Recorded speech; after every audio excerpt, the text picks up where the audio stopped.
13 ଜଣ ଲୋକ ମଲେ ସେଟା ବହୁତ ଦୁଃଖର ବିଷୟ। ସେଥିରେ କିଛି ସନ୍ଦେହ ନୁହେଁ, କିନ୍ତୁ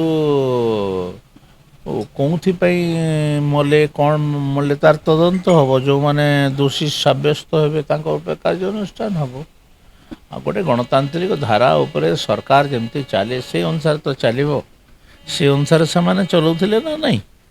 ତ ତା ଆଗରୁ କିଛି ତଦନ୍ତ ହେବା ଆଗରୁ ଜଣକୁ ଫାଶୀ ଦେଇଦେବ କ'ଣ ଏଇଟା କହୁନି। ନୈତିକ ଦାୟିତ୍ୱ କ'ଣ ନୈତିକ କ'ଣ ସ୍ୱାସ୍ଥ୍ୟମନ୍ତ୍ରୀ ନିଜେ ଯାଇକି ନିଆଁ ଲଗାଇ ଦେଇଥିଲେ କି? ମାହାଙ୍ଗାର ଟ୍ରିପଲ ମର୍ଡରରେ ମନ୍ତ୍ରୀ ସମ୍ପୃକ୍ତ ଥିବା ସତ୍ତ୍ୱେ ମନ୍ତ୍ରୀ ତ କାହିଁ ରେଜିଗ୍ନେସନ୍ ଦେଲେ ନାହିଁ। ଦିବ୍ୟ ସିଂ ମିଶ୍ର ଗୋଟେ ଝିଅକୁ ଟିକ୍ ଟିକ୍ କରି ହାଣିକରି ତାର ପୋତି ଦେଲେ, ସେ ତ କାହିଁ ଇସ୍ତଫା ଦେଲେନି। ତାଙ୍କର ଉଲ୍ଟିଆ ଯେଉଁ ଗୋଟେ ସାକ୍ଷୀ ଥିଲା, ସେ ସାକ୍ଷୀକୁ ଜେଲ୍ ଭିତରେ ଆତ୍ମହତ୍ୟା ଦର୍ଶାଇକରି ମର୍ଡ଼ର କରିଦିଆଗଲା। କାହିଁ ସେ ସମୟରେ ତ ଦିବ୍ୟ ସିଂ ଦେଲେ ନାହିଁ। କ'ଣ ନୈତିକତାର କଥା କହୁଛନ୍ତି ଏମାନେ? ଏଇଟା କଥା ବିଜେଡ଼ି ଯେଉଁ ରାଜ୍ୟସଭାରେ ଯେଉଁ ଅତ୍ୟଧିକ ଶୋଚନୀୟ ଭାବରେ ପରାଜିତ ହେଲା, ଯେଉଁ ଗର୍ବ ଅହଙ୍କାର ନବୀନ ପଟ୍ଟନାୟକର ଥିଲା, ସେ ଗର୍ବ ଅହଙ୍କାର ଚୁରମାର ହେଇଗଲା। ସେଥିପାଇଁ ହାଉସ୍ ବନ୍ଦ। ଆରେ କଂଗ୍ରେସ ବି ତ ଗଲା ନା, ଚୁରମାର ହେଇଗଲା। ତାଙ୍କର ବି ତ 4 ଜଣ ଡେଇଁଗଲେ।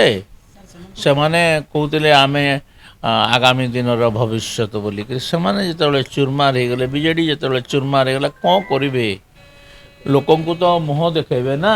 ଲୋକଙ୍କୁ ମୁହଁ ଦେଖାଇବା ପାଇଁ ହାଉସ୍ଟା ଷ୍ଟଲ୍ କରୁଛନ୍ତି, ହାଉସ୍କୁ ବନ୍ଦ କରୁଛନ୍ତି। ଡିମାଣ୍ଡ ଡିସ୍କସନ୍ରେ କେଉଁ ସମୟରେ ହାଉସ୍ ବନ୍ଦ ହୁଏ ମୁଁ ତ ଜାଣିନାହିଁ। ଡିମାଣ୍ଡ ଡିସ୍କସନ୍ ଚାଲିଛି।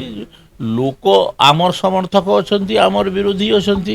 ଆମକୁ କେଉଁ କଥା ପସନ୍ଦ ହେଇପାରେ, ତାଙ୍କୁ এইটা যদি ସେମାନେ ତାଙ୍କର କଥା ଲୋକଙ୍କର କଥା ଯେତେବେଳେ ବିଧାନସଭାରେ ରଖିଥାନ୍ତେ ବୋଲେ ଲୋକ ଭାବିଥାନ୍ତେ କି ଆମର କଥା କହିବା ପାଇଁ ଲୋକ ଅଛନ୍ତି। ଗଣତନ୍ତ୍ର ସେଥିପାଇଁ ବଳଶାଳୀ କ'ଣ ପାଇଁ? ସମ୍ ହସ୍ପିଟାଲରେ ଅତନୁ ବାବୁଙ୍କର ସମ୍ପୃକ୍ତି ଥିଲା, ଏଠି କାହାର ସମ୍ପୃକ୍ତି ନାହିଁ। ନାଇଁ, କ୍ଲିନ୍ ଚିଟ୍ କଥା କହୁନାହିଁ ମୁଁ। କଥା ହେଉଛି ଯେଉଁମାନେ ଦାୟୀ ତାଙ୍କର ଉପରେ କାର୍ଯ୍ୟାନୁଷ୍ଠାନ ନିଶ୍ଚିତ ଭାବରେ ଗ୍ରହଣ କରିବା କଥା। ମୁଁ ସେଥିରେ ଦ୍ୱିମତ ନାହିଁ।